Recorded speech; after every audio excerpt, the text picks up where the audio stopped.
शिवांगी 1 सप्ताह बाद हिम साम्राज्य के लिए रवाना होने वाली थी, इसलिए महल में सभी तैयारियों में जुट गए थे। हर तरफ हलचल थी। कोई यात्रा के लिए आवश्यक सामान तैयार कर रहा था, तो कोई सुरक्षा व्यवस्था की जांच कर रहा था। वातावरण में उत्साह भी था और हल्की सी उदासी भी, क्योंकि सभी जानते थे कि शिवांगी कुछ समय के लिए उनसे दूर चली जाएगी। इसी बीच शिवांगी ने उन दोस्तों को, जिनसे उसने अपने जन्मदिन पर दोस्ती की थी, महल बुला लिया। वह उनके साथ कुछ समय बिताना चाहती थी। मिलने के लिए किसी औपचारिकता की आवश्यकता नहीं थी। वे बिल्कुल सामान्य जिगरी दोस्तों की तरह मिले, साथ बैठे, हंसे और ढेर सारी बातें करने लगे। उनके बीच का माहौल बहुत सहज और खुशनुमा था। कोई पुराने मजेदार किस्से याद कर रहा था, तो कोई भविष्य की योजनाओं पर चर्चा कर रहा था। काफी समय बाद शिवांगी के चेहरे पर इतनी खुली हुई मुस्कान दिखाई दे रही थी। इस दौरान प्रिया ने भी सभी से घुलने मिलने और उनसे नजदीकियां बढ़ाने की पूरी कोशिश की। वह हर किसी से मधुर स्वर में बात कर रही थी, उनकी पसंद नापसंद पूछ रही थी और स्वयं को बहुत मिलनसार दिखाने का प्रयास कर रही थी, पर उसका कोई खास असर नहीं हुआ। वे सभी उससे केवल औपचारिक मित्रता निभा रहे थे। प्रिया ने मन ही मन ठान लिया था कि एक बार शिवांगी यहाँ से चली जाए तो वह उसके सभी दोस्तों को अपनी ओर कर लेगी और धीरे धीरे उनकी नज़रों में शिवांगी की जगह भी हासिल कर लेगी। उसके चेहरे पर भले ही मासूमियत थी, लेकिन उसके मन में अलग ही योजनाएं चल रही थीं। उसे थोड़ा इंतजार करना था, इसलिए वह शांत बनी रही और सही अवसर का इंतजार करने लगी। इसी बीच किसी कारणवश शिवांगी और उसके दोस्तों के बीच मनमुटाव हो गया। छोटी सी बात धीरे धीरे बड़ी गलतफहमी में बदल गई और सभी शिवांगी से रूठ गए। शिवांगी ने उन्हें बहुत समझाने की कोशिश की। उसने धैर्यपूर्वक अपनी बात रखी और यह वादा भी किया कि वह उन्हें निश्चित समय पर पत्र लिखेगी और उनसे संपर्क बनाए रखेगी। काफी देर तक समझाने के बाद आखिरकार वे मान गए। हालांकि उनके चेहरों पर अभी भी हल्की नाराजगी साफ दिखाई दे रही थी। शिवांगी अपने कक्ष में बैठी थी। 2 दिन बाद वह हिम साम्राज्य के लिए रवाना होने वाली थी। वह अपनी कुर्सी पर बैठी चाय पी रही थी और गहरे विचारों में खोई हुई थी। उसके हाथों में चाय का कप था, लेकिन उसका मन कहीं और भटक रहा था। वह हिम साम्राज्य जाने का निर्णय इसलिए कर चुकी थी क्योंकि वहां वह अपनी शक्ति और क्षमता को और अधिक सुधार सकती थी। राजकुमार विक्रम उसकी सहायता करने वाले थे और सबसे महत्वपूर्ण बात, शिवांगी को कुछ समय के लिए प्रिया से दूरी बनाए रखनी थी। उसे महसूस हो रहा था कि अगर वह वहीं रही तो परिस्थितियां और अधिक उलझती जाएंगी। यह वही समय था जब प्रिया ने बड़ी चतुराई से सभी की नज़रों में शिवांगी को गिरा दिया था और खुद एक भोली और मासूम परी बन गई थी, जबकि सबकी नज़रों में शिवांगी अब एक गुस्सैल और अहंकारी राजकुमारी बन चुकी थी, जो दूसरों को नीचा दिखाती थी। शिवांगी को इस बात का एहसास था, लेकिन उसने किसी से कोई शिकायत नहीं की। उसने परिस्थितियों को स्वीकार कर लिया था और अपना ध्यान अपने लक्ष्य पर केंद्रित कर लिया था। देखते ही देखते 2 दिन बीत गए। महल के मुख्य द्वार पर एक सैन्य टुकड़ी, कई दास दासियां और एक विशाल शाही रथ खड़ा था। घोड़े पूरी तरह सुसज्जित थे और सैनिक पूरी सावधानी के साथ अपनी अपनी जगह पर खड़े थे। बिना ज्यादा समय लगाए शिवांगी ने सभी को अलविदा कहा और रथ में बैठ गई।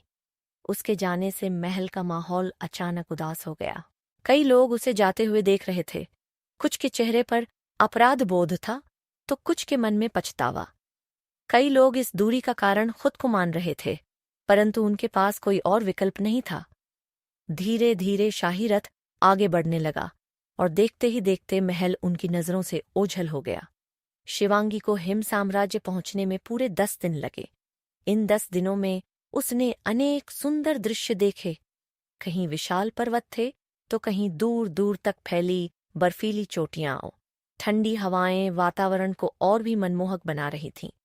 वहां के लोगों को पहले से ही सूचना मिल चुकी थी कि राजकुमारी सरस्वती देवी की बेटी राजकुमारी शिवांगी वहां आ रही हैं।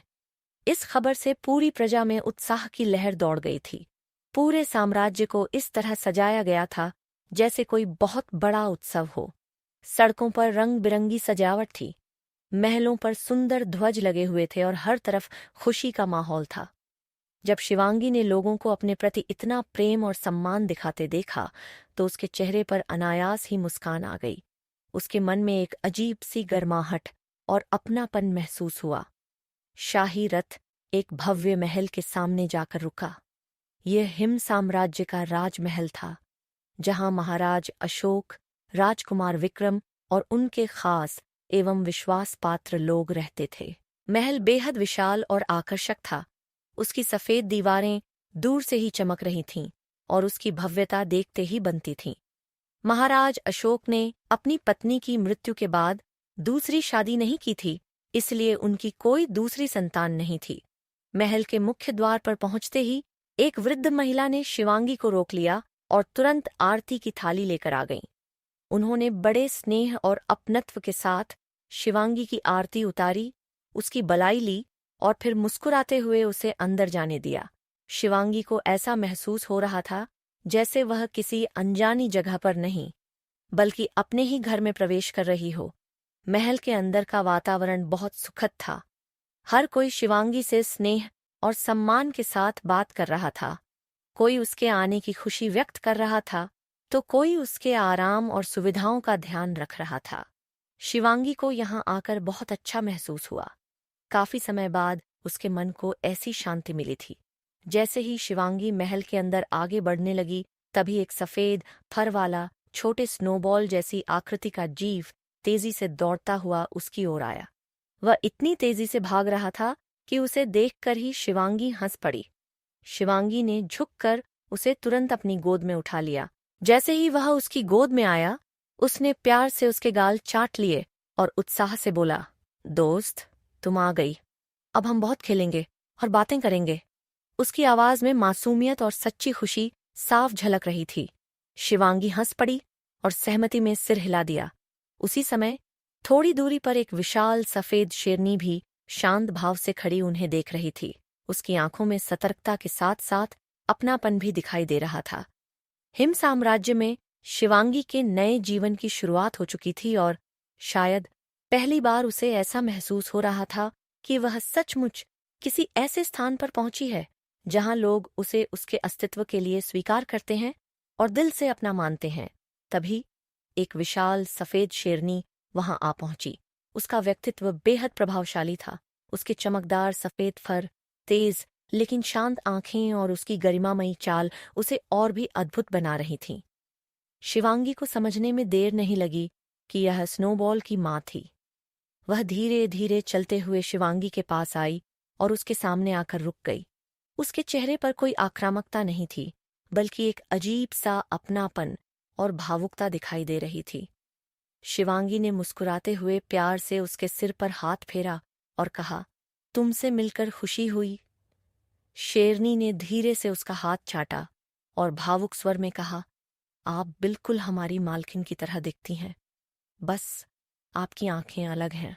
महाराज हमेशा कहते थे कि आप हमारी मालकिन सरस्वती देवी की परछाई हैं, और आज हमें यकीन हो गया। उसकी आवाज में वर्षों की यादें और सम्मान साफ झलक रहा था। कुछ क्षणों के लिए शिवांगी भी शांत हो गई। उसे समझ नहीं आ रहा था कि इस बात पर क्या प्रतिक्रिया दे। तभी राजकुमार विक्रम ने मुस्कुराते हुए कहा, शिवांगी, आप लंबी यात्रा करके आई हैं, आपको आराम करना चाहिए। आइए, मैं आपको आपका कक्ष दिखाता हूं। शिवांगी ने हल्के से सिर हिलाया और विक्रम के साथ आगे बढ़ गई। विक्रम शिवांगी को उसके कक्ष तक ले गया। महल के लंबे और सुंदर गलियारों से गुजरते हुए वे दोनों आगे बढ़े। रास्ते में लगी हुई कलाकृतियां, चमकदार झूमर और बर्फ जैसी सफेद दीवारें पूरे वातावरण को और भी भव्य बना रही थीं। आखिरकार वे एक बड़े और सुंदर कक्ष के सामने पहुंच गए। जैसे ही शिवांगी अंदर पहुंची, उसकी नजर सबसे पहले सामने लगी एक बड़ी सी तस्वीर पर पड़ी। यह एक सुंदर युवती का चित्र था, जो बिल्कुल शिवांगी जैसी दिखती थी, बस उसकी आंखें लाल थीं। चित्र इतना जीवंत लग रहा था कि मानो वह किसी भी क्षण बोल पड़ेगा। शिवांगी कुछ पल तक बिना पलक झपकाए उस तस्वीर को देखती रही। उसके मन में अनगिनत भावनाएं एक साथ उमड़ने लगीं। विक्रम ने मुस्कुराकर कहा, यह आपकी माँ है और यह उन्हीं का कमरा है जिसमें अब आप रहेंगी। हमें उम्मीद है कि यह आपको पसंद आएगा। उसकी आवाज में अपनापन और सम्मान दोनों थे। शिवांगी ने हल्के से सिर हिलाया और कमरे में रखी हर वस्तु को ध्यान से देखने लगी। कमरे में मौजूद हर चीज बड़ी सावधानी और प्रेम से संभाल कर रखी गई थी। ऐसा लग रहा था जैसे वर्षों बीत जाने के बाद भी किसी ने सरस्वती देवी की यादों को धुंधला नहीं होने दिया। शिवांगी धीरे धीरे एक मेज के पास गई, फिर खिड़की की ओर देखा और वापस अपनी माँ की तस्वीर की तरफ देखने लगी। उसे एहसास हुआ कि वह यहाँ लंबे समय तक रहने वाली है और शायद यह स्थान उसके जीवन को पूरी तरह बदलने वाला था। रात के भोजन में शिवांगी की पसंद की सभी चीजें परोसी गईं। भोजन के दौरान भी हर कोई उसका विशेष ध्यान रख रहा था। लंबे समय बाद उसे ऐसा महसूस हुआ कि लोग सचमुच उसकी परवाह करते हैं। भोजन के बाद वह अपने कक्ष में आकर भविष्य के बारे में सोचने लगी। रात काफी शांत थी। बाहर ठंडी हवाएं बह रही थीं और चांदनी धीरे धीरे पूरे महल पर बिखर रही थी। शिवांगी खिड़की के पास जाकर खड़ी हो गई। उसके मन में केवल एक ही विचार बार बार आ रहा था। उसे जल्द से जल्द खुद को और अधिक शक्तिशाली और मजबूत बनाना था। उसे अपनी कमजोरियों को दूर करना था। उसे अपनी शक्तियों पर नियंत्रण पाना था और सबसे महत्वपूर्ण, उसे आने वाले हर खतरे का सामना करने के लिए खुद को तैयार करना था। लेकिन उसके मन में अभी भी कई सवाल थे जिनके जवाब उसे नहीं मिले थे। क्या शिवांगी सच में अपनी माँ की परछाई है? अगर हाँ, तो उसकी माँ का अतीत क्या छुपा रहा है? क्यों प्रजा को शिवांगी के आगमन को लेकर इतना उत्साह था? क्या इसके पीछे कोई बड़ा कारण या कोई गहरा रहस्य छिपा है? कैसे शिवांगी प्रिया की साजिशों से बचकर अपनी असली ताकत हासिल करेगी? क्या वह सच में हिम साम्राज्य में सुरक्षित है, या फिर उसकी जिंदगी का सबसे बड़ा रहस्य और सबसे बड़ी परीक्षा अभी शुरू होने वाली है? इन सभी सवालों के जवाब अभी भविष्य के गर्भ में छिपे हुए थे। आगे क्या होगा, जानने के लिए अभी पढ़िए अगला चैप्टर।